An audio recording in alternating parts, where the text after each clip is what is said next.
We begin with an exposition dump about rebels called the Marquis, then a ship of randoms getting shot at by cardigans. They flee to the Badlands, a spatial anomaly comprised of raspberry blancmange.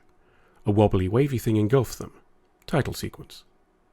First shot of Janeway, hands on hips and from a position of dominance, so as to leave no doubt of her badassery. We're told Starfleet needs Tom Paris, a filthy criminal, to track the ship of randoms, and Christ, I even hate the way he walks. What a dick. We meet some other people, most of whom will die, then fly out to the Blancmange lands and see the wobbly wavy thing. Voyager poops some blue at it, which does nothing, then Lieutenant Commander Cadaver runs across the bridge after being told to brace for impact and gets what he deserves. Twat. Turns out we're far, far away as a result of the wobbly, then everyone gets teleported into a little house on the prairie on an alien array. After some exploring, the randoms from the Marquis ship are found stored in an alien probatorium, and Voyager's crew join them. Everyone wakes up back on their own ship, save for one person from each. A truce is called and we're off to the array to save B'Elanna and Kim and figure out what's going on. We find Banjo Boy, who rambles a bit about a debt, then teleports those pesky kids off his dang lawn. Voyager sets off for a planet that the array is sending energy pulses to, and along the way, we meet Neelix. Part scavenger, part guide, all annoying. He joins them to assist. Tuvok and Neelix meet, leading to an hilarious juxtaposition of mannerisms.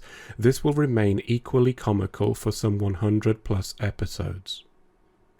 Meanwhile, B'Elanna and Kim are shown around the planet that Voyager is heading to, and told by the locals that unexplained bad shit happened on the surface and now they live underground.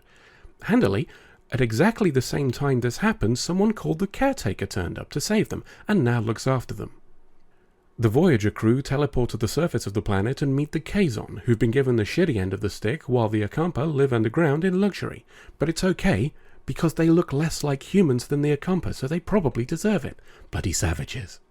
They agree a trade for water so the Kazon won't literally die. Then Neelix goes bugshit and starts a fight. Turns out it was all part of his plan to save an Akampa that the Kazon were holding. Meanwhile, B'Elanna and Kim are getting ill.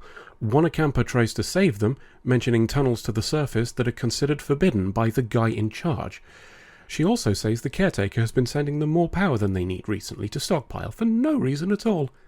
Kes, the rescued Akampa, leads everybody underground to help B'Elanna and Kim. They meet the guy in charge, and Kes calls him a wanker, then they set off to save their friends. The friends are already trying to escape through an old tunnel, though. Back in space, the array changes from nice blue light pulses to nasty green light pulses.